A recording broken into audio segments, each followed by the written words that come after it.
आता रेग्युलेटरी या शब्दाचा अर्थ समजून घेऊया.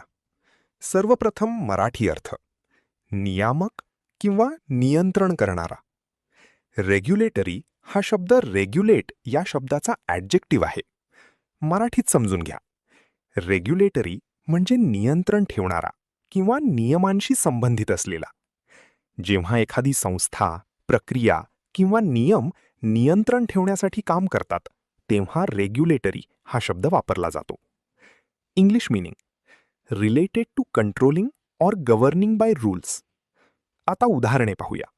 पहिले वाक्य, the company follows regulatory guidelines. Company नियामक मार्गदर्शक तत्वांचे पालन करते. इथे रेग्युलेटरी म्हणजे नियमांशी संबंधित मार्गदर्शक तत्वे. आता थोडा विचार करा. व्हिडिओ थांबवा आणि खाली उत्तर कमेंटमध्ये लिहा. Regulatory means A. Regulation, B. Regulate, C. Regulatory, D. Regulated.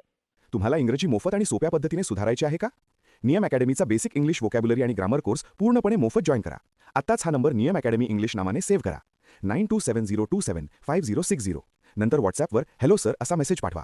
दररोज व्हिडिओ प्लस MCQ सराव मिळवा. नंबर सेव्ह केल्यावरच लिंक उघडतील.